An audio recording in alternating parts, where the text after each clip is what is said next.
The silver locket hit the hospital floor with a sound that Margaret Sullivan would hear in her nightmares for the next 32 years. Her hands trembled as she reached for it. The chain broken. The tiny clasp sprung open to reveal a photograph no bigger than a postage stamp and a wisp of dark hair, so fine it might have been spun from shadow. 3 floors below in the nursery, a baby girl she would never hold again slept without knowing her mother had just signed her away. Portland, Oregon, September 1993. The rain hammered against the window of room for 12 like it was trying to wash away what was about to happen. But rain couldn't touch decisions made in desperation. Margaret was 23 years old, an artist whose paintings had been called luminous and haunting by gallery owners, who paid her in compliments instead of rent money. Her family, old money, cold hearts, had given her a choice that wasn't really a choice at all. Surrender the baby to a wealthy Seattle couple through sealed adoption, or lose everything. No trust fund. No safety net. No second chances. The adoption counselor had kind eyes and a voice like warm honey, but the papers she slid across the bedside table were as cold as contracts could be. Margaret's hand shook so badly she could barely hold a pen. The ink seemed to bleed through the page, through the table, through the floor, staining everything it touched. She signed her name. She signed away her daughter. And in that moment, something inside her cracked clean through. The counselor left. The nurses came and went. Margaret sat alone with the locket, her fingers working frantically to pry it open one last time. She had seconds, maybe a minute, before they came to take the baby to her new family. She snipped a lock of hair with the tiny scissors from her hospital kit. She tucked in the photograph the nurse had taken that morning, the only picture she would ever have. Then she pressed the locket closed and slipped it into her bag, along with a photocopy of the adoption papers she'd made when no one was looking. The baby's name on those papers was Claire. Margaret never stopped looking for her. Not when she married Thomas Sullivan 3 years later. Not when she had 2 sons who never knew they had a sister. Not when her art career withered and her marriage frayed and the guilt became a weight she carried in her chest like a second heart. She spent decades searching, spending money she didn't have on private investigators who found nothing but dead ends. Decades later, that one decision would unravel the lives of 3 strangers in Denver. But Margaret would never live to see it. The coffee pot shattered against the tile floor at 6:47 in the morning, and Claire Donovan didn't even flinch. She'd heard that sound so many times in the past 5 years that it had become part of the soundtrack of her life. Glass breaking, dreams shattering. Another day beginning exactly like the one before.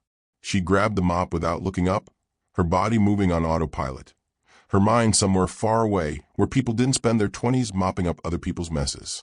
Rosewood Diner sat on the corner of Colfax Avenue and Josephine Street in Denver, Colorado, wedged between a pawn shop and a laundromat that always smelled like burnt fabric softener. The diner had been there since 1967, and it looked like nothing had been updated since. The booths were cracked red vinyl that stuck to bare skin in summer.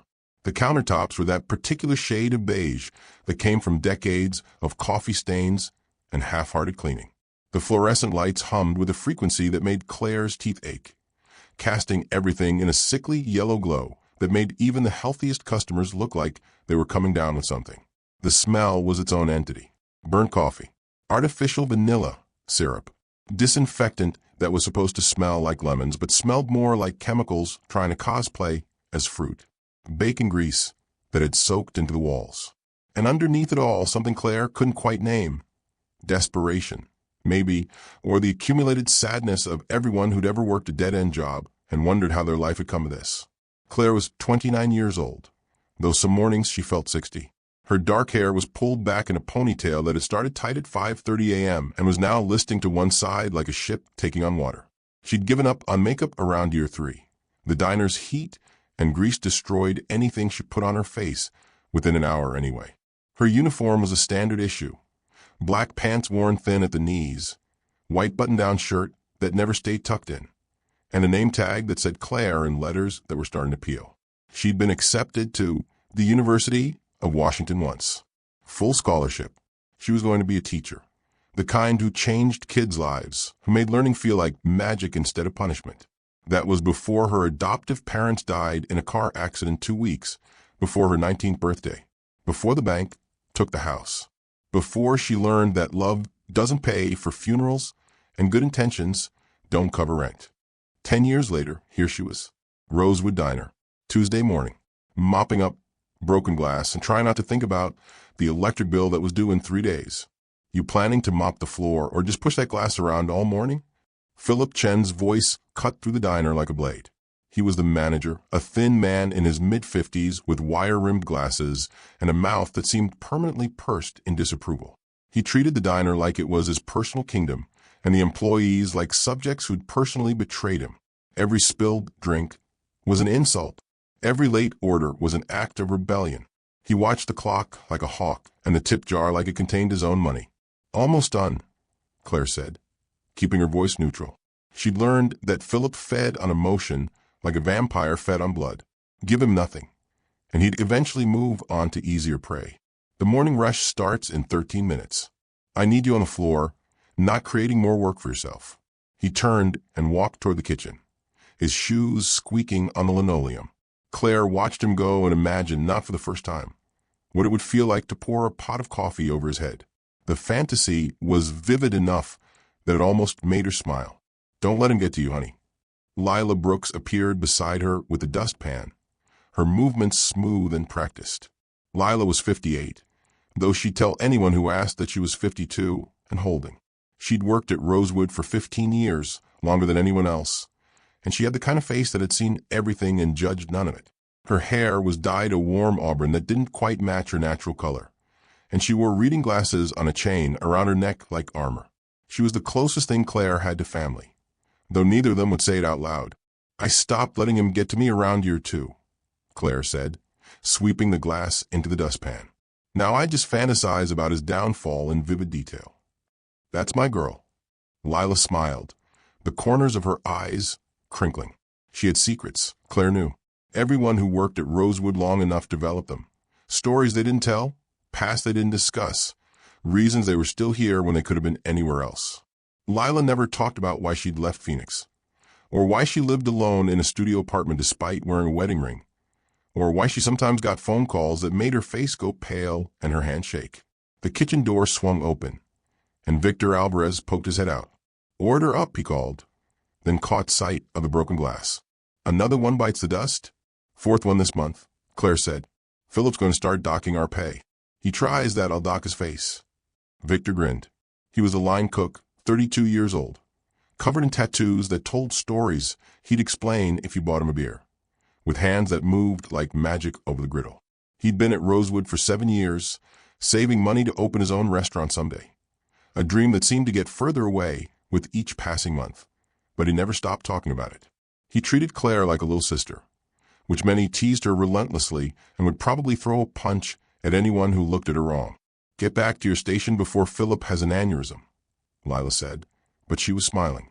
Victor saluted and disappeared back into the kitchen. Claire dumped the broken glass in the trash and washed her hands, watching the water swirl down the drain and wishing she could go with it. She'd worked 3 jobs at one point: Rosewood in the mornings, a call center in the afternoons, and weekend shifts at a grocery store. The call center had laid her off 8 months ago. The grocery store cut her hours to nothing 6 months after that. Now it was just Rosewood, just tips that varied wildly depending on whether she got the good section or the bad one. Just the constant grinding anxiety of trying to stretch minimum wage across rent and food and the student loans from a semester and a half she'd managed before everything fell apart. The morning rush hit like a flood. Truckers who'd been driving all night. Construction workers grabbing breakfast before their shift. Business people who'd missed their alarm and were running late. Each one wanted something slightly different. Extra crispy bacon, eggs over easy but not runny, coffee with cream but not too much cream, pancakes but make them fast. Claire moved through it like a dancer who'd learned the choreography in her sleep. Smile. Take the order. Don't forget table 4 wants hot sauce. Check on the couple in booth 7. Refill coffee. Keep moving. Don't think. Don't feel. Just survive until the next shift. Mrs. Greenwood arrived at 8:30, exactly like she did every Tuesday and Thursday. She was 83 years old, a widow who'd buried 2 husbands and outlived most of her friends. She had white hair she kept in a neat bun, sharp blue eyes that missed nothing, and a way of looking at people that made them feel like she could see straight through to their bones. She always sat in booth 3. She always ordered oatmeal with brown sugar and a cup of Earl Grey tea. "Good morning, dear," Mrs. Greenwood said as Claire approached with a coffee pot. "You look tired." "It's that kind of morning," Claire said. "It's that kind of life, I'd wager." Mrs. Greenwood's eyes were kind but penetrating. "How long have you been working here now?" 5 years. 5 years next month. "And what are you saving for?" The question caught Claire off guard. No one ever asked her that. They asked how she was doing, how work was going, whether she was seeing anyone. Surface questions with surface answers. But Mrs. Greenwood had a way of asking the questions that mattered, the ones that hurt. "I don't know any more," Claire said quietly. "I used to think I was saving to go back to school. But every time I get close, something happens. The car breaks down. The rent goes up. My laptop dies. It's like the universe doesn't want me to have anything better than this." Mrs. Greenwood reached across the table and patted Claire's hand. Her skin was paper-thin and spotted with age, but her grip was surprisingly strong. "The universe doesn't want anything, dear. It just is. We're the ones who decide what we're worth fighting for." Claire wanted to believe that. She wanted to believe that willpower and determination could overcome poverty and bad luck and the grinding reality of trying to build a life from nothing. But she'd been fighting for 10 years, and all she had to show for it was a studio apartment with water stains on the ceiling and a bank account that never quite made it past 3 digits. The rest of the morning blurred together. More orders, more coffee refills, more fake smiles for customers who didn't see her as a person, just a function. Someone who brought food and cleared plates and existed to make their dining experience pleasant. Philip circled like a shark, finding fault with everything. The toast was too dark. Table 9 had been waiting too long. Why hadn't she refilled the ketchup bottles yet? By noon, Claire's feet ached, her back hurt, and there was a headache building behind her eyes that felt like it might split her skull open. She took her break in the alley behind the diner, sitting on an overturned milk crate and staring at the brick wall across from her. Someone had spray-painted "Hope is a lie" in black letters 3 feet high. Claire stared at it and wondered if they were right. When she came back inside, Lila was waiting by the employee lockers with an envelope in her hand. "This came for you," she said. "Guy dropped it off about 20 minutes ago. Said it was important." Claire took the envelope. It was plain white, no return address. Just her first name written across the front in elegant handwriting. Her heart started beating faster, and she didn't know why. Something about the envelope felt wrong, or maybe right in a way that was terrifying. "Who was he?" Claire asked. "Didn't say. Older guy, nicely dressed. Asked if you worked here. I said yes. He handed me this and left." Lila's eyes were sharp with curiosity. "You in some kind of trouble?" "No, I don't think so." Claire turned the envelope over in her hands. It was thick, like there were multiple pages inside. No postage stamp. Hand delivered. "I should get back to work." "You should open it." "Later." But later became never. Claire's shift ended at 3 p.m., and she took the bus home with the envelope burning a hole in her bag. Her studio apartment was on the 3rd floor of a building that had probably been nice in 1985, but was now just tired. The carpet in the hallway was stained. The elevator had been broken for 2 months. Her apartment was 400 square feet of space that she tried to make feel like home, but mostly just felt like a place where she slept between shifts. She sat on her couch, secondhand, sagging in the middle, and stared at the envelope for 20 minutes. Her hands were shaking. She didn't know why. It was just paper. Just ink. Just someone's handwriting that looked expensive and important and like it came from a world she didn't belong to. Hope was dangerous. Hope made you believe things could get better. And then when they didn't, the disappointment crushed you. Claire had learned to live without hope. It was safer that way. Expectation led to disappointment. Dreams led to heartbreak. Better to keep your head down and survive than to look up and see how far you had to climb. She opened the envelope. Inside were 3 pieces of paper. The first was a letter, handwritten in the same elegant script as her name on the envelope. The second appeared to be a legal document, old and yellowed at the edges. The third was a photograph of a silver locket. Claire's hands went numb. She read the first 3 words of the letter. "Dear Claire Donovan." Then she stood up, walked to her kitchen, and lit the envelope on fire over the sink. She watched it burn, watched the paper curl and blacken and turn to ash. She watched her name disappear in smoke. She washed the ashes down the drain and stood there for 10 minutes, her hands gripping the edge of the counter, her breath coming in short gasps that might have been panic or might have been something worse. Whatever was in that letter, whoever had sent it, whatever they wanted from her, she couldn't afford to know. She couldn't afford to hope. She couldn't afford to believe that anything in her life could ever be different than it was right now. But the photograph of the locket stayed in her mind long after the ashes were gone. She'd seen that locket before. She knew she had. She just couldn't remember where. The man in booth 12 didn't belong at Rosewood Diner, and Claire knew at the moment he walked through the door. It wasn't just the way he carried himself, though there was that a certain ease in his movements that spoke of someone who'd never had to worry about whether his car would start or his rent check would bounce. It wasn't the quality of his clothes either, though even disguised in a faded navy hoodie and worn jeans, everything about him whispered money in a way Claire had learned to recognize.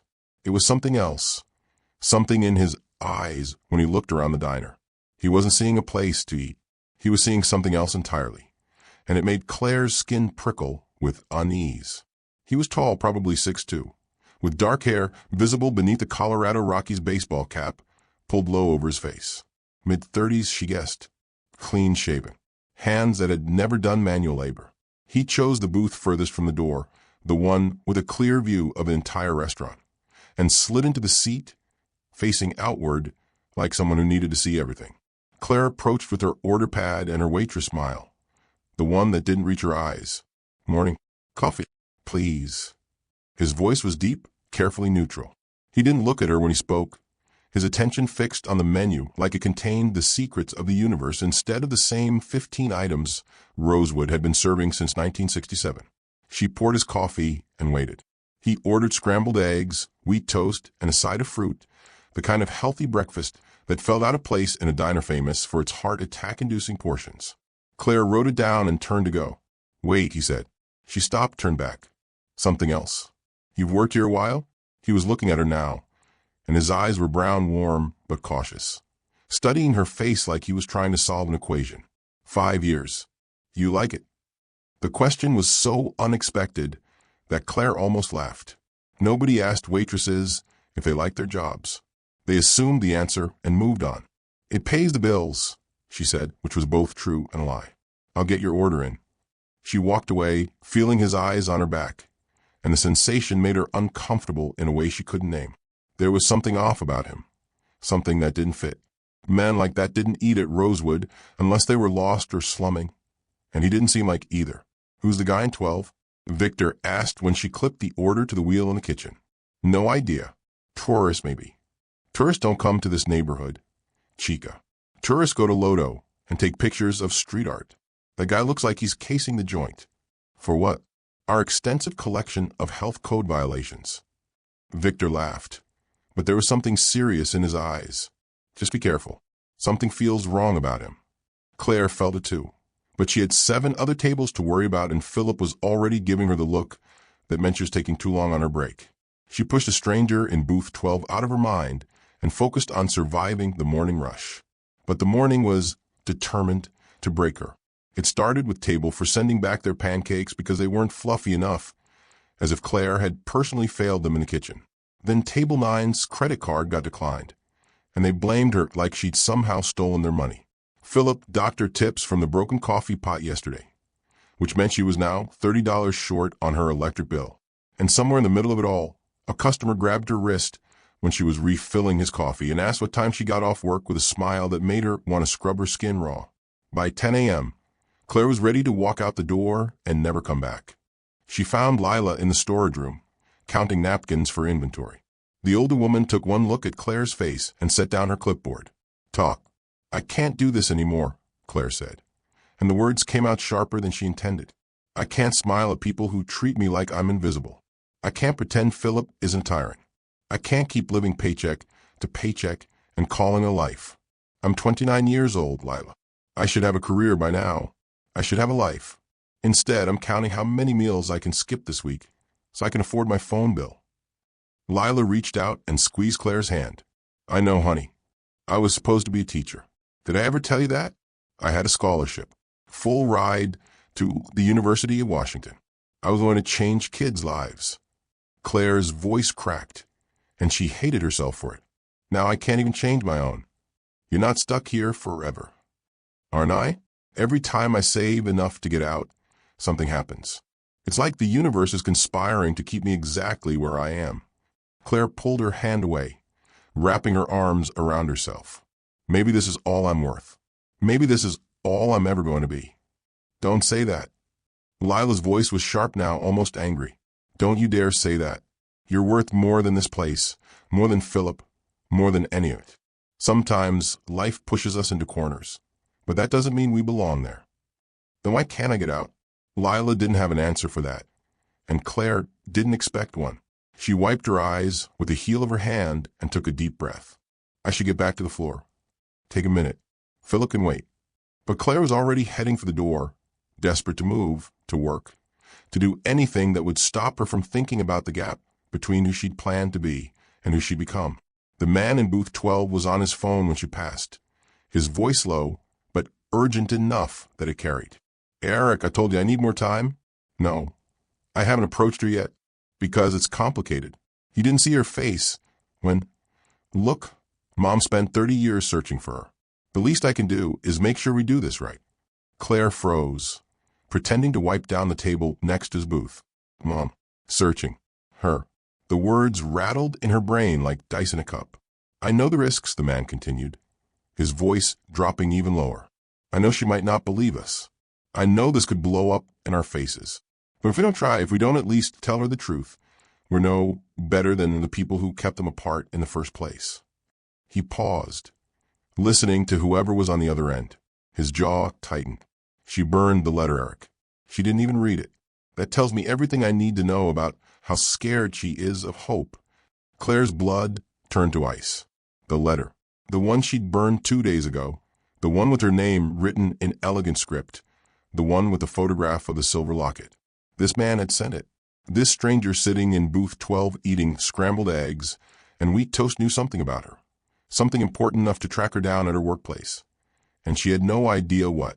She walked to the kitchen on legs that didn't feel like her own. Victor took one look at her face and set down his spatula. What's wrong? The guy in 12. Did you see who he was talking to when he came in? Nobody. He was alone. He's on the phone now, talking about me, about a letter. Claire's voice was shaking. I think he's been watching me. Victor's expression went dark. You wanting to kick him out? No, not yet. I need to know what he wants. But her hands were trembling as she picked up the coffee pot. And when she returned to booth 12, she could barely keep her voice steady. Warm up? The man looked up at her, and this time there was something in his eyes that might have been pain or might have been guilt. Thank you. She poured the coffee, willing her hands not to shake. You're not from around here. No, Portland originally. Portland. The word hit her like a physical blow, though she didn't know why. She'd never been to Portland. Had she? Her adoptive parents had taken her on a trip once when she was 4 or 5. But she couldn't remember where. Business or pleasure? She asked, keeping her tone light. Neither. Family matter. He wrapped his hands around the coffee cup like he needed something to hold on to.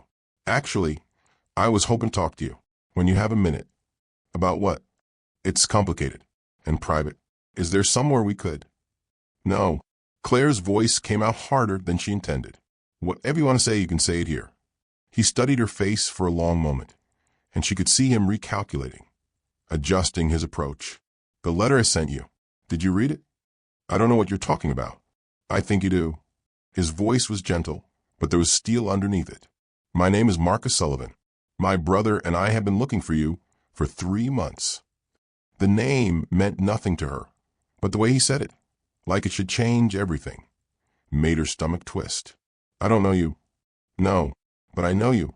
He reached into his pocket and pulled out a photograph, old and creased, and laid it on the table between them. I know you because my mother spent 32 years trying to find you. Claire looked at the photograph, despite herself. It showed a young woman, maybe 23, with dark hair and sad eyes, holding a baby wrapped in a pink blanket. The woman wore a hospital gown.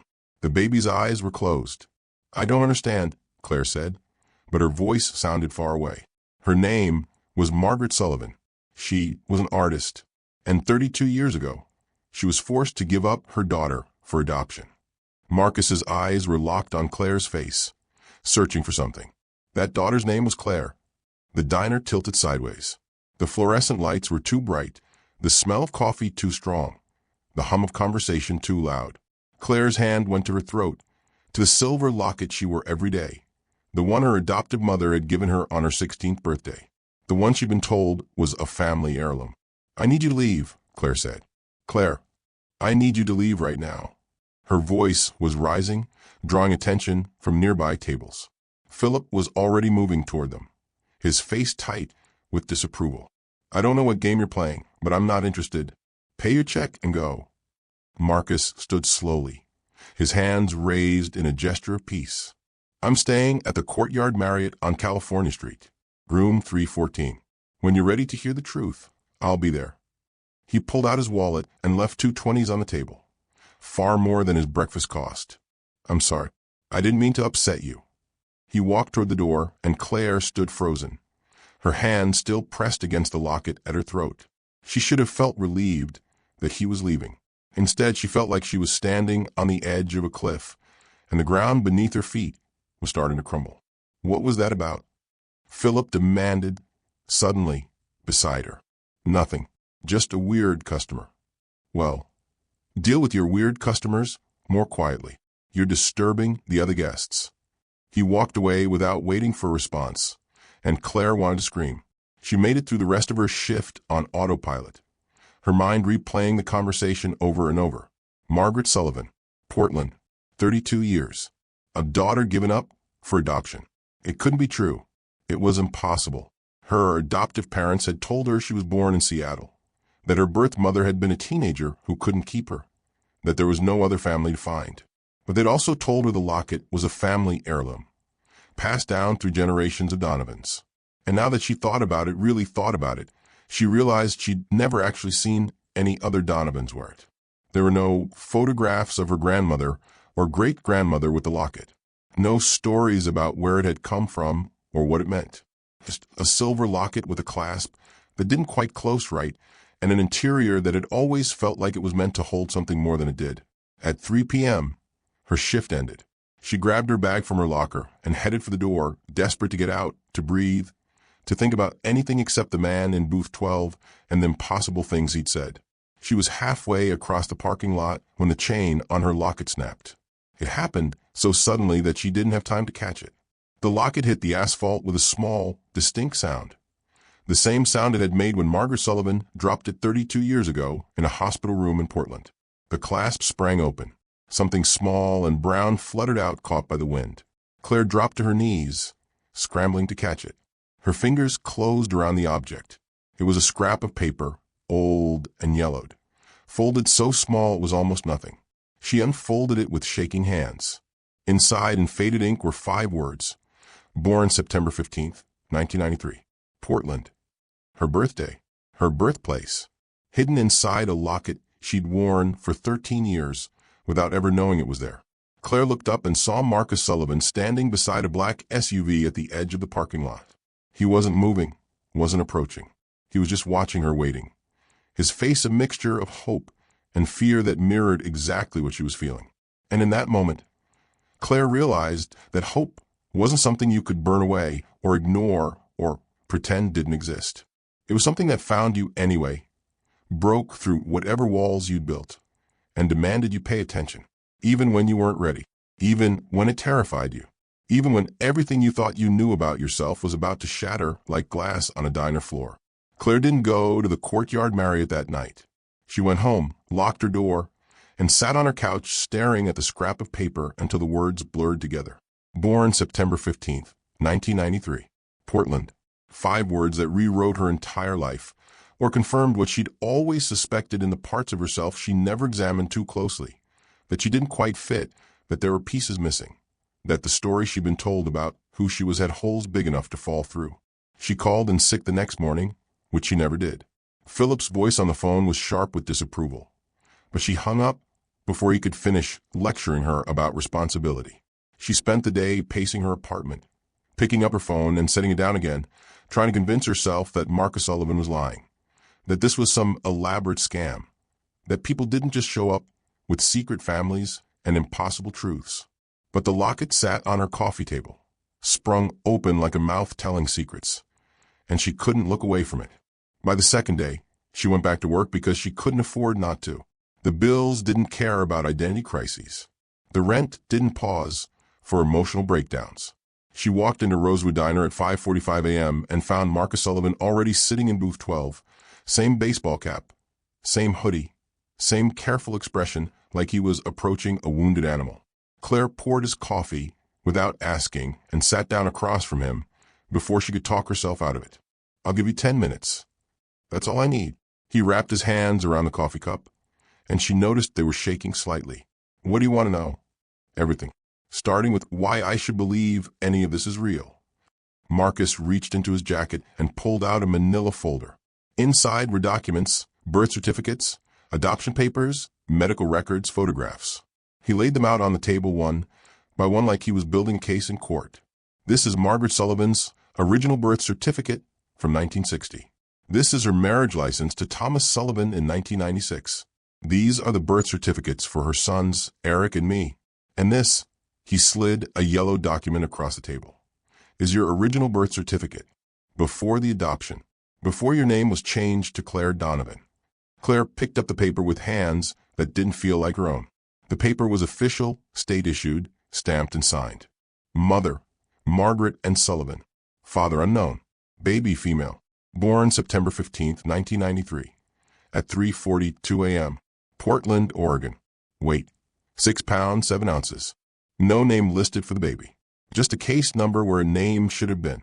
"The adoptive family changed your name," Marcus said quietly. "We don't know what Margaret wanted to call you. She never got the chance to decide." "Why?" Claire's voice came out rough. "Why did she give me up?" "Because her family gave her an impossible choice. Keep you and lose everything. Her trust fund, her family support, her safety net, or give you to a wealthy couple who could provide the life she couldn't." Marcus's jaw tightened. They told her it was the right thing to do, the loving thing. They made her believe she was being selfish if she kept you. So she chose money over me. She chose survival. She was 23 years old, drowning in debt, with no way to support herself, let alone a baby. And for what it's worth, she regretted it every single day for the rest of her life. The words landed like stones. Claire looked at the photograph of the young woman with sad eyes, holding a baby in a pink blanket. "When did she die?" 3 months ago. Heart failure." Marcus's voice cracked slightly. "She'd been planning to come to Denver. She'd finally found you after 30 years of searching. She was going to tell you everything, to apologize, to see if you'd even want to know her. But her heart gave out 3 weeks before she could make the trip. 3 months. Claire had been serving coffee and mopping floors and complaining about her life while somewhere in Portland. A woman she'd never known had been dying with her name on her lips. The thought made something twist in her chest that might have been grief or might have been anger. She couldn't tell the difference anymore. "What do you want from me?" Claire asked. "Nothing. I just wanted you to know the truth, that you had a mother who loved you, who never stopped looking for you, who died trying to make things right." Marcus pulled out another photograph, this one more recent. It showed 2 men in their 30s standing beside an older woman with graying hair and Margaret-sad eyes. "Eric and I found out about you when we were going through her things after she died. We found the locket, the papers she'd hidden, the private investigator reports. We had no idea we had a sister. And now that you know," Marcus met her eyes, and there was something fierce in his expression. "Now I want to know if you'll let us be your family." The question hung in the air between them like smoke. Claire wanted to say yes. She wanted to say no. She wanted to run out of the diner and never look back. She wanted to lean across the table and ask him 1,000 questions about Margaret, about her life, about the brothers she'd never known existed. Instead, she stood up. "I need time. Take all the time you need. I'm not going anywhere." Marcus pulled out a business card and slid it across the table. "My cell number's on there. Call me when you're ready. Or don't. Either way, you deserve to know the truth." Claire took the card and walked away without looking back, her mind spinning with information she didn't know how to process. She made it through her shift in a daze, taking orders and refilling coffee and moving through the motions while her entire understanding of herself crumbled and reformed into something new.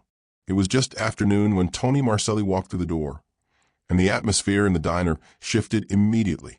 Tony was trouble wearing an expensive suit, 28 years old, slick back hair, gold chains that caught the light when he moved. He was the son of Vincent Marcelli, who owned half the construction contracts in Denver and had the kind of reputation that made people speak in whispers. Tony himself wasn't dangerous in the way his father was. He was more nuisance than threat, the kind of guy who threw his family name around like currency and expected everyone to bow down. He slid into a booth and snapped his fingers at Claire like she was a dog. Coffee. Black. And tell your cook I want the special, but make fast. I got places to be. Claire poured his coffee and took his order without comment. She'd learned early on that engaging with guys like Tony only encouraged him. But Tony wasn't satisfied with silence. You're that waitress everyone's talking about, right? The one with the secret billionaire family. Claire's blood went cold. Excuse me. Come on, don't play dumb. Word gets around. Some rich guy from Portland's been hanging around asking questions about you. Says you're his long-lost sister or something. Tony leaned back in his booth, grinning. Makes a person wonder what else he's not telling you. Rich guys don't show up with family reunions out of the goodness of their hearts. They want something. I don't know what you're talking about. Sure you don't. But let me give you some advice, sweetheart. When rich people come sniffing around poor people, it's never good news. They're either trying to use you or buy you off. Either way, you're going to get screwed. Victor appeared from the kitchen, his face dark with warning. Marcel, your food will be ready in 5. Keep your mouth shut until then. Tony held up his hands in mock surrender, just trying to help the lady out. No need to get all protective. He turned back to Claire with a smile that didn't reach his eyes. You need anything, information, protection, whatever. You know where to find me. My family looks out for people who look out for us. The implication was clear, and it made Claire's skin crawl. She walked away without responding, but the damage was done. Other customers had heard the exchange. They were looking at her differently now, whispers spreading through the diner like wildfire. She found Mrs. Greenwood in her usual booth, watching the scene with sharp eyes. Sit down, dear, the elderly woman said. You look like you're about to fall over. Claire slid into the booth across from her, grateful for the excuse to get off her feet. Did you hear all that? I heard enough. Mrs. Greenwood stirred her tea with slow, deliberate movements. Young men like that think money and threats are the only languages worth speaking. They're wrong, of course, but they rarely figure that out until it's too late. He's right, though, about Marcus. I don't really know why he's here or what he wants from me. Don't you? Mrs. Greenwood's blue eyes were penetrating. Seems to me he's been quite clear. He wants to give you what his mother never could, family, truth, a sense of where you came from. Whether you accept those gifts is entirely up to you. What if it's a lie? What if he's using me somehow? Mrs. Greenwood set down her spoon and reached across the table, taking Claire's hand in both of hers. Let me tell you a story. When I was your age, I had a sister I hadn't spoken to in 15 years. We had a falling out over something so stupid I can't even remember what it was now. Pride, probably. Stubbornness. The usual family nonsense. Then one day I got a phone call from a hospital in Phoenix. She'd been in a car accident. She was asking for me. The old woman's eyes grew distant. I almost didn't go. I told myself it was too late, that too much time had passed, that she probably didn't really want to see me anyway. But something made me get on that plane. And when I walked into her hospital room and she saw me, the first thing she said was, I've been waiting for you to come home. What happened? She recovered. We had 20 more years together before she passed. 20 years I almost threw away because I was too scared to hope that people could change, that wounds could heal, that family could be family again even after everything. Mrs. Greenwood squeezed Claire's hand. Don't make my mistake, dear. Don't let fear steal what might be your only chance at having the family you've always deserved. Claire felt tears burning behind her eyes, but she blinked them back. What if I'm not ready? Then you wait until you are. But don't wait so long that the chance passes you by. The rest of the day passed in a blur. Claire moved through her shift mechanically, her mind occupied with Mrs. Greenwood's story, with Marcus's documents, with a scrap of paper from inside her locket that said she was born in Portland, not Seattle, that her entire life had been built on half-truths and omissions. In Portland, 32 years earlier, Margaret Sullivan had sat in hospital rooms and art studios and investigator offices, writing letters she never sent and making phone calls that led nowhere. She'd sketched Claire's face in her notebooks, imagining what her daughter might look like at 5, at 10, at 15, filling pages with portraits of a girl she'd never met. In her final weeks, when her heart was failing and she knew time was running out, she tried to write one last letter. "Dear Claire," it began, "I don't know if you'll ever read this. I don't know if you'll ever forgive me for what I did. But I need you to know that giving you up was the worst mistake of my life, and I have spent every day since trying to find my way back to you." The letter went on for 3 pages, filled with apologies and explanations and the desperate hope that somewhere, somehow, her daughter had grown up happy and loved. It ended mid-sentence, the pen trailing off where Margaret's hand had finally grown too weak to continue. Marcus had found it in her desk drawer, unfinished and unsent, tucked inside a folder labeled Claire, that contained 30 years of dead-end leads and false hopes. Claire's phone buzzed just as she was clocking out. A text from an unknown number. "This is Eric Sullivan, Marcus's brother. I'm flying into Denver tonight. We need to talk before this goes any further. There are things about our mother's estate that complicate matters, and I don't want you getting hurt. Please don't make any decisions until we can speak in person." The message sent ice through Claire's veins. Estate. Complications. Don't make any decisions. The words felt like warnings wrapped in politeness. And suddenly Tony Marcelli's voice echoed in her head. "Rich guys don't show up with family reunions out of the goodness of their hearts."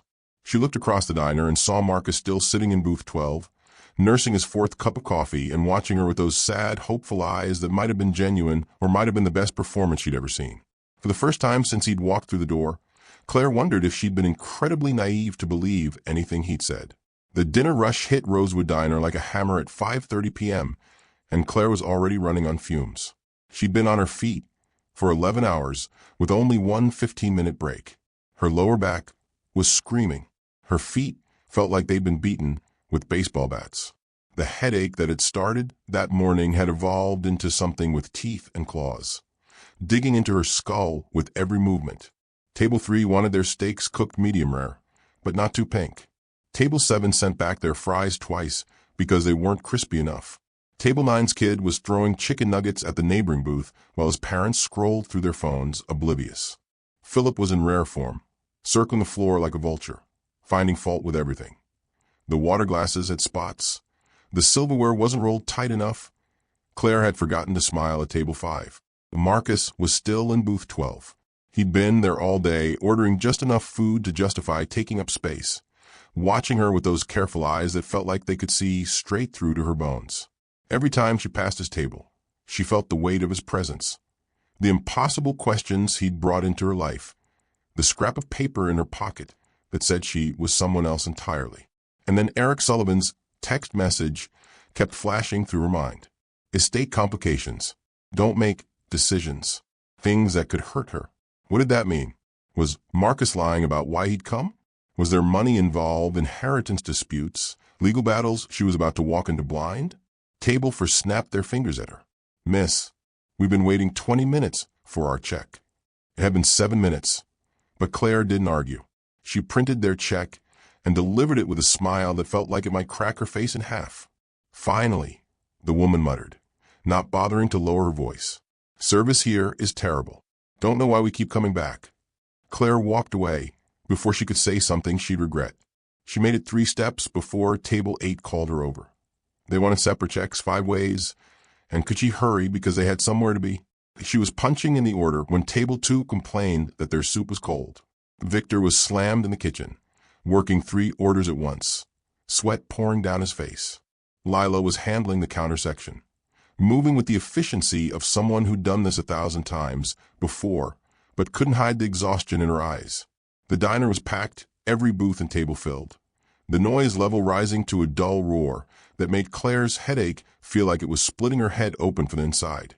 And through it all, Marcus sat in booth 12, watching, waiting. A living reminder that her entire life was a lie she'd been told since birth. Something inside Claire began to crack. It started small, a tightness in her chest, a tremor in her hands when she picked up the coffee pot. But it spread like wildfire through her body until her breath was coming in short gasps and her vision was tunneling, and she knew with absolute certainty that she was about to break down in front of an entire diner full of people who saw her as nothing more than a function, a service. Someone who existed to bring them food and clear their plates and smile while they treated her like she was invisible. She set down the coffee pot with shaking hands. "I can't do this," she said to no one in particular. Lila looked up from the counter. "Claire, I can't do this anymore." Claire's voice was getting louder, drawing attention from nearby tables. She couldn't stop it. The words were pouring out of her like water from a broken dam. "I can't smile at people who don't see me as human. I can't pretend that working 60-hour weeks for poverty wages is somehow noble. I can't keep living like this is all I'm worth, like this is all I'll ever be." The diner had gone quiet. Conversations stopped mid-sentence.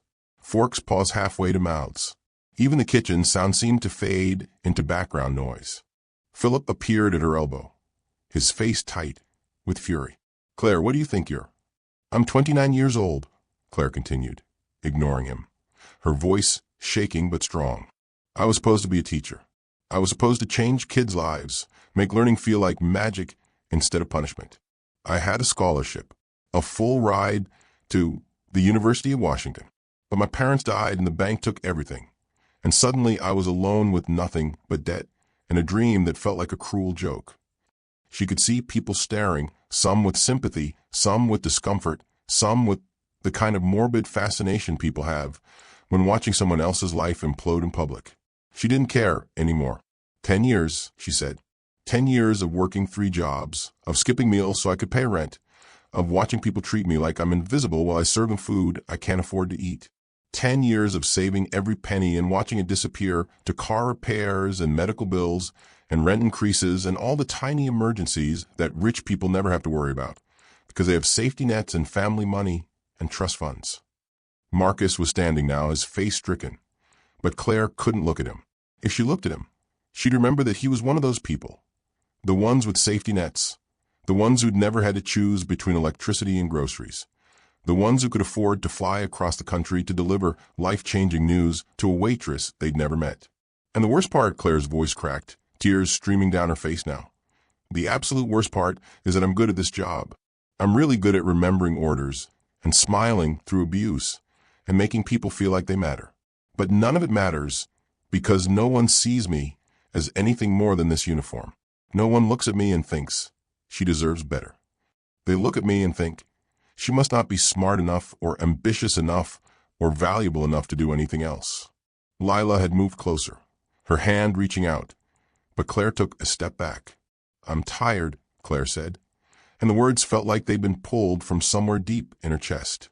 "I'm so tired of fighting for a life that everyone else just gets handed to them. I'm tired of being told to work harder when I'm already working myself to death. I'm tired of pretending that if I just keep grinding, keep sacrificing, keep hoping, eventually things will get better." She looked around the diner at all the faces staring at her. Customers she'd served hundreds of times, regulars who knew her name but nothing about her life, strangers who would forget this moment by tomorrow but whose judgment would haunt her for weeks. "No one ever gives people like us a real chance," Claire said, her voice dropping to something quieter but no less intense. "They tell us we can be anything we want if we work hard enough. But it's a lie. Hard work doesn't matter when you're starting from nothing. Talent doesn't matter when you can't afford to develop it. Dreams don't matter when survival takes everything you have." The silence in the diner was absolute. Even Philip seemed frozen, his mouth open, but no words coming out. Victor had appeared in the kitchen doorway, his face a mixture of concern and helplessness. Claire wiped her eyes with the back of her hand, smearing her cheap mascara across her cheek. "I don't know why I'm saying this. I don't know what I expect anyone to do about it. I just needed someone to hear it. I needed to say out loud that this isn't enough, that I deserve more than this, even if no one else believes it." She turned to walk away, to flee to the storage room or the alley, or anywhere she could hide from the mess she'd just created. But before she could take a step, Marcus Sullivan stood up from booth 12. Everyone turned to look at him, this stranger in his faded hoodie and baseball cap. This man who'd been sitting quietly all day watching Claire work, who'd brought impossible truths and family secrets and complications she didn't understand. He moved toward her slowly, deliberately, closing the distance between them until he was standing 3 feet away. The entire diner held its breath. Marcus looked at Claire with eyes that held 32 years of his mother's regret, 10 years of his own grief, and something else. Something that looked like recognition. Like he was seeing himself in her struggle. Like her pain was somehow connected to his in ways neither of them fully understood yet. He opened his mouth. Claire braced herself for platitudes, for meaningless comfort, for all the empty words people say when they don't know how to fix something broken. Instead, Marcus said 2 words that would change everything. You matter. The words hung in the air like something physical, something you could reach out and touch. You matter. 2 syllables that should have been simple, meaningless even. The kind of thing people said when they didn't know what else to offer. But the way Marcus said them, with such quiet certainty, such absolute conviction, made them feel like a revelation instead of a platitude. For 3 seconds, nobody moved. The entire diner seemed suspended in amber, frozen in the moment between Claire's breakdown and whatever came next. Then someone in the back booth let out a nervous laugh, and the spell broke. That's it? A man in table 6 shook his head. That's your big response. You matter? Another laugh rippled through the crowd, uncomfortable and uncertain. People shifted in their seats, unsure whether they were witnessing something profound or just awkward. Claire felt heat flooding her cheeks, humiliation mixing with the anger and exhaustion until she couldn't tell where one emotion ended and another began. This is a joke, she said, her voice shaking. This whole thing is some kind of sick joke. It's not. Marcus took a step closer, his hands raised like he was approaching something wild that might bolt at any moment. Claire, I know how this sounds. I know you have no reason to trust me, but I need you to understand something. My mother spent 32 years believing she didn't matter enough to fight for you. She let her family convince her that giving you up was the right thing, the noble thing, the only thing she could do. And she carried that guilt until the day she died. He reached into his jacket and pulled out the silver locket. Not a photograph this time, but the actual locket, tarnished and worn. The chain still broken from where Margaret had dropped it 3 decades ago. He held it up so everyone in the diner could see it. This belonged to my mother. She kept it hidden for 32 years because it was all she had left of you. Inside was a photograph and a lock of your hair from the day you were born. The day she signed papers saying you weren't hers anymore. Marcus's voice was thick with emotion. But you were hers. You are hers. And you matter more than any decision made out of fear or poverty or desperation. Claire's hand went instinctively to her own locket, the one she wore every day, the one that had broken open to reveal a secret she'd carried against her heart without knowing it. That's impossible. This locket was my adoptive mother's. She gave it to me when I was 16. Where did she get it? Marcus asked gently. Claire opened her mouth to answer, then realized she didn't know. Her adoptive mother had simply handed it to her one birthday with a vague story about family heirlooms. But there had never been any details, no history, no explanation of where it came from or what it meant. Lila appeared at Claire's side, her hand on Claire's shoulder. Honey, maybe you should hear him out. Stay out of this, Lila. I can't. I've watched you work yourself to death for 5 years. Watched you sacrifice everything for a life that barely lets you survive. If this man is telling the truth, if you really do have family out there, Lila's voice caught. Don't throw that away, because you're scared. Victor crossed his arms, his expression suspicious. How do we know you're not running some kind of scam? Rich guy shows up with a sob story and some old jewelry. Sounds like con to me. It's not a con. The voice came from the doorway, and everyone turned to see a man in his late 30s standing just inside the entrance. He wore an expensive suit, carried a leather briefcase, and had the same dark hair and brown eyes as Marcus. I'm Eric Sullivan, Marcus's brother, and I have documentation that proves everything he's told you. Eric walked through the silent diner like he owned it, his shoes clicking on the linoleum with each step. He set his briefcase on an empty table and pulled out a thick folder. Original adoption papers from 1993. Margaret Sullivan's medical records from Portland Memorial Hospital. DNA test results from a private lab. Birth certificates. Death certificate. Everything you need to verify that what my brother is telling you is the truth. He turned to Claire, and his expression was harder than Marcus's, more guarded. I flew here to make sure you understood the full picture before you made any decisions. Our mother's estate is complicated.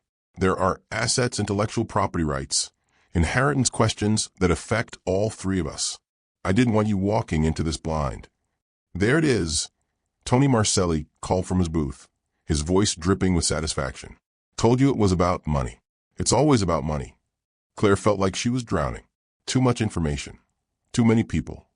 Too many emotions crashing over her all at once. I don't want your money. I don't want anything from you. We're not offering you money, Marcus said. We're offering you the truth. We're offering you family. We're offering you the chance to know where you came from and who you might have been if circumstances had been different. And if I say no, then we leave, Eric said flatly. We go back to Portland and you never hear from us again. The inheritance goes to charity. The estate gets settled. And your existence remains a footnote in our mother's papers. The coldness in his voice made Claire flinch. Marcus shot his brother a sharp look. Eric, she deserves honesty, not sentiment. This is complicated, Marcus. It's not just about feelings and family reunions. There are legal implications, financial consequences, questions that need answers before anyone can move forward. Mrs. Greenwood's voice cut through the tension like a knife. Young man, you're confusing honesty with cruelty. There's a difference. Eric turned to look at the elderly woman, his expression softening slightly. I'm trying to protect everyone involved, ma'am, including Claire. By making her feel like a problem to be solved instead of a person to be found, Mrs. Greenwood shook her head. Your mother would be ashamed. The words hit Eric like a physical blow. His jaw tightened. And for a moment Claire saw something crack in his careful composure. Grief, maybe, or guilt, or the weight of trying to do right by a mother who died with regrets. Claire looked at the two brothers standing in the middle of Rosewood Diner, surrounded by gawking customers and cold coffee in the ruins of her very public breakdown. They looked like they'd stepped out of a different world. Expensive clothes, confident postures, the kind of ease that came from never having to worry about whether you could afford next month's rent. But there was something in Marcus's eyes that felt familiar, something in the way Eric held himself that reminded her of the way she'd learned to build walls around vulnerable places. This is crazy, Claire said. This whole thing is insane. People don't just show up with secret families and DNA tests, and she gestured helplessly at the folder on the table. This doesn't happen in real life. This is the kind of thing you see in movies, not in diners in Denver. I thought the same thing when we found Mom's papers, Marcus said quietly. I spent 3 months trying to talk myself out of looking for you. I told Eric it was a bad idea, that we should leave the past alone, that some secrets are meant to stay buried. But I couldn't stop thinking about what Mom wanted, not what she settled for, but what she actually wanted. And what she wanted was you. He held out the locket, and Claire found herself reaching for it before she could stop herself. The metal was warm from his hand. She turned it over, examining the worn engravings, the broken clasp, the tiny hinge that had held secrets for 3 decades. This is real, Marcus said. We're real. And whether you believe it right now or not, you matter. You've always mattered. And I'm sorry it took 32 years and our mother's death for anyone to tell you that. Claire's hands were shaking so badly she could barely hold the locket. She wanted to believe him. She wanted to believe that somewhere in Portland there had been a woman who'd loved her, who'd searched for her, who'd died trying to make things right. She wanted to believe that the loneliness she'd carried her whole life, that sense of not quite fitting, of missing pieces she couldn't name, had an explanation, a reason, a story that made sense of the empty places. But belief required hope, and hope was the most dangerous thing in the world. I need time, Claire whispered. Take it, Marcus said. We'll be at the Courtyard Marriott as long as you need us to be. Eric closed his briefcase with a sharp click. We should go. We've caused enough of a scene. He nodded curtly to Claire. When you're ready to talk, we'll be ready to answer questions. All of them. The brothers walked toward the door, and Claire felt something inside her lurch at the sight of them leaving. Don't go, part of her wanted to scream. Stay. Explain everything. Make me understand. But the words stuck in her throat, trapped behind years of disappointment and broken promises and dreams deferred. Marcus paused at the door and turned back. For what it's worth, Claire, everything you said before about working hard and not mattering, about people not seeing you. Mom felt the same way. She felt like she didn't matter enough to fight for what she wanted. I think that's why she spent so long trying to find you. She wanted you to know that you mattered, even if she couldn't tell you herself. Then they were gone, and the diner erupted into conversation. Everyone had an opinion. Half thought it was the most romantic thing they'd ever seen. The other half thought Claire was an idiot for not immediately taking whatever money was on offer. Tony Marcelli was already making phone calls, probably spreading the story to everyone he knew. Philip appeared at Claire's elbow, his face a mask of bureaucratic disapproval. "You're fired?" Claire turned to look at him, and something in her expression made him take a step back. "Good," she said. "I quit 5 minutes before you could fire me." She untied her apron, dropped it on the nearest table, and walked out of Rosewood Diner without looking back, carrying nothing but a broken locket and the weight of impossible choices that felt achingly familiar, like she'd inherited them from a mother she'd never known. Act 6.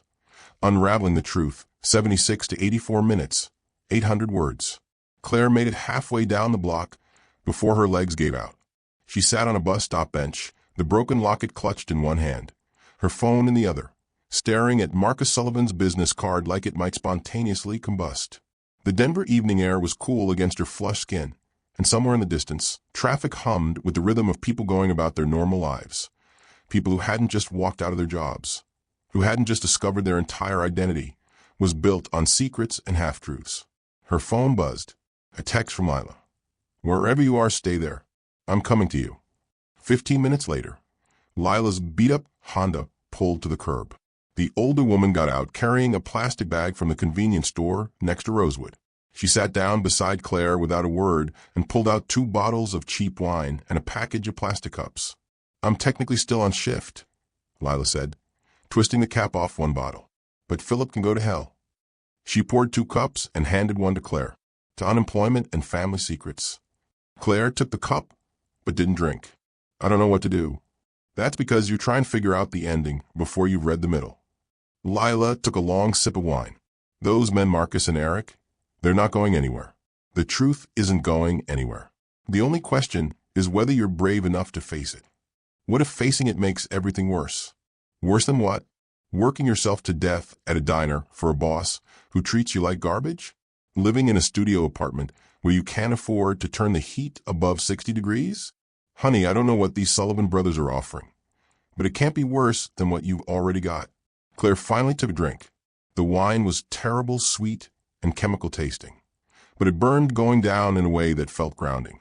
Mrs. Greenwood said something similar about her sister. "Mrs. Greenwood is smarter than all of us combined." Lila refilled both cups. "You know what I never told you? Why, I left Phoenix." Claire looked at her. In 5 years, Lila had never volunteered information about her past.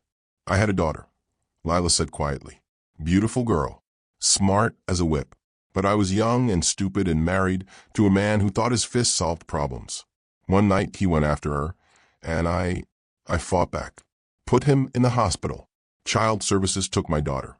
Said I was an unfit mother because of the violence in our home. Didn't matter that I was protecting her. Didn't matter that he was the one who'd been beating us for years." Claire's throat tightened. "Lila, I spent 15 years trying to get her back. Lawyers, appeals, supervised visits that broke my heart every single time. And you know what the worst part was? She grew up thinking I'd abandoned her, that I'd chosen to leave. By the time she was old enough to understand the truth, she didn't want anything to do with me." Lila's voice cracked. "I get letters from her once a year, birthday cards, nothing more. Because I waited too long to tell her the truth, and by the time I did, she'd already built a life that didn't include me. I'm so sorry." "Don't be sorry. Learn from it." Lila turned to face Claire, her eyes fierce. "Those brothers in there? They're giving you something I would kill to have. A second chance at family. Don't throw it away because you're scared. Fear is a terrible compass." Claire's phone buzzed again. This time it was a text from an unknown number. "This is Marcus. No pressure, but when you're ready, I have Mom's final letter. The one she was writing when she died. I think you should read it. Room 314. Her hands were shaking as she showed the text to Lila. "Well," Lila said, draining her cup. "Sounds like you've got somewhere to be." The Courtyard Marriott was nicer than any hotel Claire had ever been inside. The lobby had actual art on the walls, furniture that looked comfortable instead of purely functional, and a carpet that didn't have mysterious stains. She felt underdressed in her jeans and cheap jacket. Felt like everyone could see she didn't belong in places like this. Marcus opened the door to room 314 on the first knock. He'd changed out of the hoodie into a simple button-down shirt, and without the disguise, he looked more like what he was: successful, educated. Someone who moved through the world with confidence that came from never having to worry about survival. "You came," he said, and the relief in his voice was palpable. "I'm not promising anything. I'm not asking you to." He stepped aside to let her in. Eric was sitting at the desk, laptop open, looking every bit the lawyer he was. He nodded curtly when Claire entered, but didn't speak. Marcus handed her a manila envelope, thinner than the one from before. "This is the letter." Mom's handwriting gets shaky toward the end. She didn't finish it. Claire sat on the edge of the bed and opened the envelope with hands that wouldn't stop trembling. The letter was handwritten on cream-colored stationery, the kind you bought for special occasions. The ink was blue, the handwriting elegant, but increasingly unsteady as the pages went on. "Dear Claire," began, "I don't know if you'll ever read this. I don't know if you'll ever forgive me for what I did. But I need you to know that giving you up was the worst mistake of my life, and I have spent every day since trying to find my way back to you." Claire read 3 pages of apologies and explanations, of Margaret describing the hospital room, the impossible choice, the silver locket she'd kept hidden for decades. She read about the private investigators, the dead ends, the hope that never quite died even when it should have. She read about Marcus and Eric, about how Margaret had loved them fiercely but always felt like something was missing. Someone was missing. The letter ended abruptly mid-sentence. "I'm running out of time, and I need you to understand that you were wanted. You were loved. You were never." That was it. The pen had trailed off, leaving a thin line of ink across the page where Margaret's hand had failed. Claire's vision blurred with tears. She looked up at Marcus, who was watching her with an expression that held too many emotions to name. "Your birth name," Marcus said softly. "It's on the original birth certificate. Mom never got to give you a name officially, but she wrote it in her journals. She called you Hope." The word hit Claire like a physical blow. Hope. The thing she'd spent 10 years trying to live without because it hurt too much when it died.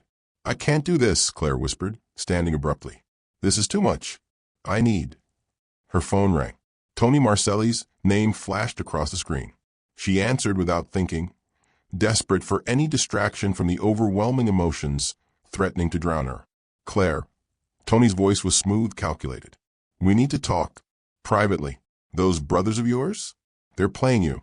I've got information about their family's real estate business. Some shady deals in Portland. Lawsuits they've buried. They're not looking for family. They're looking to clean up their mother's mess before it becomes a legal liability. Meet me at Bernie's bar in 20 minutes. Come alone." He hung up before she could respond. Marcus's face had gone pale. "What did he say?" Claire looked at the letter in her hands, at the word hope written in dying handwriting, at the 2 brothers who'd upended her entire world in the space of 48 hours. Tony's voice echoed in her mind, "They're playing you." And suddenly she didn't know what to believe anymore. "He wants to meet," Claire said. "He says you're lying about why you're really here." Eric stood up, his lawyer instincts kicking in immediately. "Don't go. Whatever he told you, it's manipulation. Guys like Tony Marcelli make a living off exploiting people's fears." "Then you come with me," Claire said. "If you're telling the truth, prove it. Face him with me." Marcus and Eric exchanged a look, some silent communication passing between them. Then Marcus nodded. "Okay, we'll go. But Claire, whatever he shows you, whatever he says, please remember that letter. Remember that our mother spent 32 years searching for you. That's not something you fake." Bernie's bar was the kind of place where deals went bad and people left with regrets.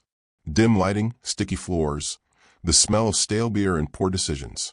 Tony Marcelli sat in a corner booth, flanked by 2 men who looked like they got paid to be intimidating.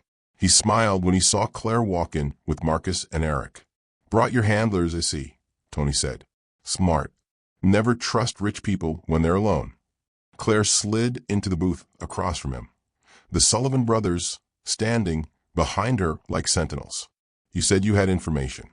Tony pulled out a tablet and turned it to face her. On the screen were newspaper articles, court documents, Photographs of construction sites. Sullivan Development Corporation, your brother's company. They've been sued 17 times in the past 5 years. Labor violations, environmental damages, bribing city officials. And here's the interesting part. He swiped to another document.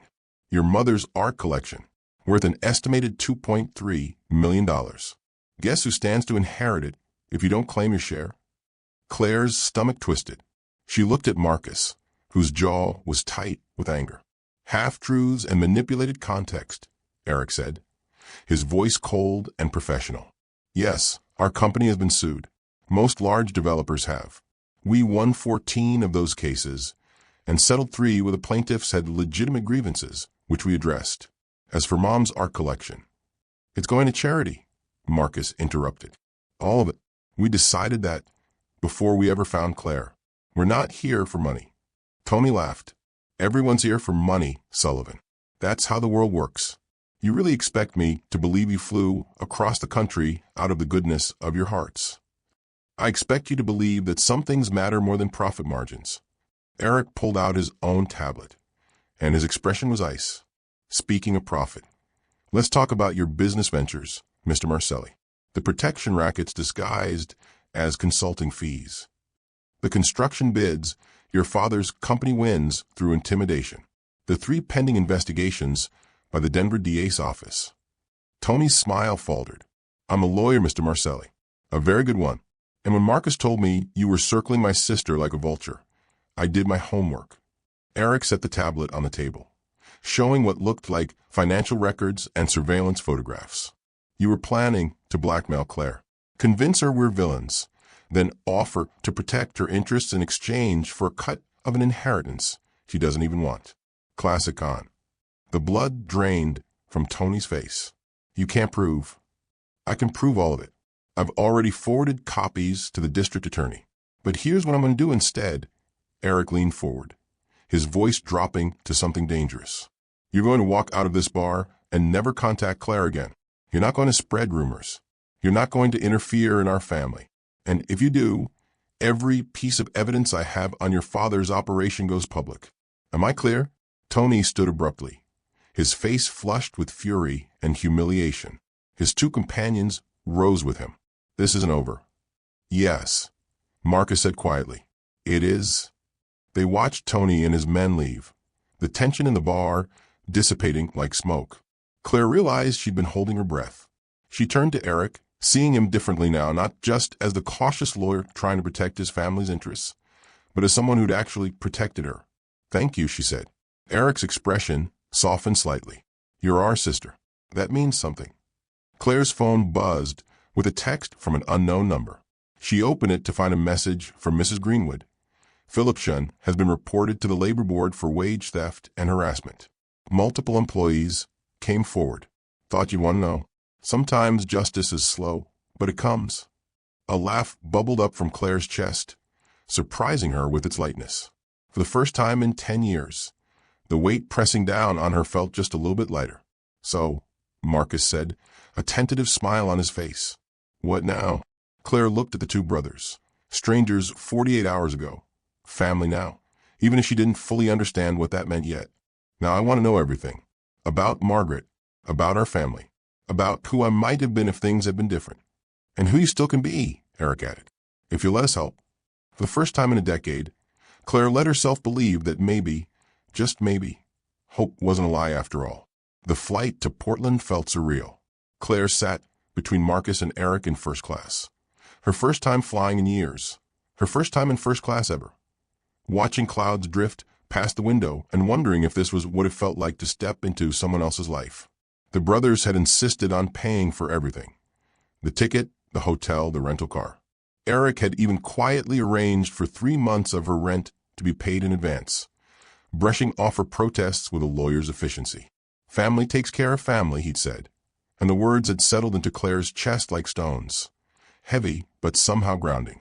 Riverview Cemetery sat on a hill overlooking downtown Portland, rows of headstones stretching across manicured grass like a city of the dead. Margaret Sullivan's grave was in the newer section, marked by a simple granite stone that read, Margaret and Sullivan, 1970 to 2025. beloved mother and artist. The earth was still fresh, the grass not yet fully grown back. Claire stood at the foot of the grave, the silver locket warm in her hand, and felt a grief so profound it didn't have words. She was mourning a woman she'd never met, a mother who'd existed only in letters and photographs, and the desperate searches of 32 wasted years. The unfairness of it hit her like a wave, that they'd been separated by poverty and fear, that Margaret had died 3 weeks before she could make things right, that Claire had spent her entire life feeling incomplete, without knowing why. Marcus knelt and placed a bouquet of sunflowers on the grave. Mom loved these, said they reminded her that even the darkest gardens could bloom. His voice was thick with emotion. I wish you could have met her, Claire. She was brilliant and broken and so full of regret, but she never stopped hoping she'd find you. Tell me about her, Claire whispered. And they did. For 2 hours, Marcus and Eric shared stories of Margaret Sullivan, the mother who'd painted at 3 a.m. when inspiration struck, who'd made terrible jokes and even worse coffee, who'd cried during every school play and graduation, who'd kept a sketchbook full of imagined portraits of the daughter she'd lost. They told Claire about Margaret's love of old movies and classical music, her habit of talking to herself when she worked, the way she'd sometimes stare out windows with an expression so sad it broke their hearts. She had this thing she used to say, Marcus said. When we were kids and life got hard, she'd tell us, the story isn't over until you decide it is. I think she was talking to herself as much as to us, reminding herself that she still had time to change the ending. Claire felt tears streaming down her face.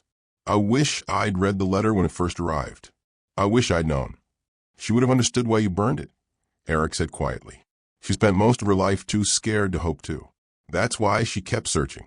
She wanted to prove to herself that hope was worth the risk. They stayed until the sun began to set, painting the Portland sky in shades of orange and gold. Claire touched the headstone, feeling the cool granite beneath her fingers, and whispered words she'd never get to say in person. I forgive you, and I wish you'd forgiven yourself. The flight back to Denver felt different. Claire wasn't returning to the same life she'd left. That life was over, finished the moment she'd walked out of Rosewood Diner. She was returning to figure out what came next, and for the first time in 10 years, the uncertainty felt like possibility instead of terror. Lila and Victor were waiting at her apartment when she arrived, armed with pizza and cheap beer and the kind of fierce loyalty that had nothing to do with blood and everything to do with choice. So, Victor said, raising his beer bottle, to new beginnings and telling Philip, Chun, to go to hell. They drank and talked until midnight, Claire sharing everything. The grave visit, the stories about Margaret, the brothers who felt like family even though she'd known them less than a week. Lila cried. Victor threatened to fight anyone who tried to hurt Claire ever again. And somewhere in the midst of it all, Claire realized she was surrounded by family. Not just the one she'd found in Portland, but the one she'd built here in Denver through years of shared shifts and mutual survival. I'm going back to school, Claire announced suddenly. The word surprised her, but once they were out, they felt right. I'm 29 years old, and I'm going to finish what I started. I'm going to be a teacher. Damn right you are, Victor said. Marcus had arranged for a trust, not an inheritance, but a scholarship fund in Margaret's name that would cover Claire's education and living expenses. Eric had drawn up the paperwork, making it clear that this wasn't charity but restitution for the life Margaret hadn't been able to give her daughter. Claire had cried when they'd explained it, overwhelmed by the generosity and terrified of accepting something so enormous. But Lila had grabbed her hand and said, let them help you. Let yourself be helped. That's what family does. 3 months later, Claire stood in her new apartment near the University of Colorado Denver campus, unpacking boxes and preparing for her first day of classes. The silver locket sat on her dresser, but it wasn't empty anymore. Inside were 2 photographs, now one of Margaret holding baby Claire in a hospital room, and one of Claire with Marcus and Eric at their mother's grave, 3 siblings finally together. Marcus had told her about his daughter, Emma, 7 years old, bright and curious, who'd been ecstatic to learn she had an aunt. Claire had met her via video call, this little girl with Margaret's eyes and a smile that felt like redemption. Before Claire had left Portland, Marcus had pulled her aside and said, Emma should have this someday, when she's old enough to understand what it means. He tried to give her the locket, but Claire had shaken her head. No, You keep it safe until she's ready. Tell her it's a reminder that family isn't just about who raised you. It's about who finds you when you're lost. Tell her that her grandmother spent 32 years searching for love she thought she'd lost. And that search mattered. It all mattered. But she'd given Marcus something else. A small painting she'd done. Her first attempt at art since high school. It showed a silver locket hanging from a tree branch. Broken but beautiful. With light streaming through the cracks. She titled it Hope Deferred. For Margaret, Claire had said. So she knows her story had a good ending after all. Now standing in her new apartment with autumn light streaming through the windows, Claire felt something she hadn't felt in a decade. Excitement for the future. She thought about Margaret, about all the years her mother had spent believing she didn't matter enough to fight for what she wanted. She thought about her own years at Rosewood Diner, grinding herself down to nothing because she believed the same thing. But they'd both been wrong. They'd always mattered. The tragedy was that it had taken so long to believe it. Claire's phone buzzed. A text from Marcus. First day of class tomorrow. You've got this. Mom will be so proud. We're all proud. She looked at the message, at the 3 words that had changed everything. You matter. And smiled. Because now finally she believed it was true. Margaret Sullivan spent 32 years searching for the daughter she'd given up, believing she'd forfeited the right to happiness the day she signed those adoption papers. She died 3 weeks before she could make things right. But her search wasn't wasted. It led 2 brothers to a sister they'd never known. It gave Claire Donovan the family she'd always deserved. It proved that love doesn't expire just because time passes or mistakes are made. The story could have ended differently. Claire could have burned that letter and never looked back. Marcus could have decided the past was too complicated to unravel. Eric could have let legal concerns outweigh family connections. But they didn't. They chose hope over fear, connection over safety. And that choice rewrote 3 lives. It's never too late to rewrite your story. Sometimes what we're missing isn't money or luck. It's knowing, truly believing that we matter, that our choices have weight, that the people searching for us deserve to be found, and that we deserve to be searched for. Margaret never got to say the words herself, but her sons said them for her. You matter. 2 words that acknowledge what should have been obvious all along. That every person carries value that transcends circumstance, that poverty doesn't diminish worth, and that family is something you find as much as something you're born into. What would you do if someone showed up with proof that your entire life had been built on secrets? Would you have the courage Claire had to face impossible truths? Or would fear keep you trapped in the familiar, even when the familiar was slowly killing you? These aren't just Claire's questions. They're ours. Every day we choose between hope and safety, between risking heartbreak and guaranteeing loneliness. Margaret made the wrong choice at 23, then spent 3 decades trying to unmake it. Claire almost made the same mistake, burning that letter before reading it, convinced that hope was too dangerous to allow into her life. But hope found them anyway. It always does, if we're brave enough to let it in.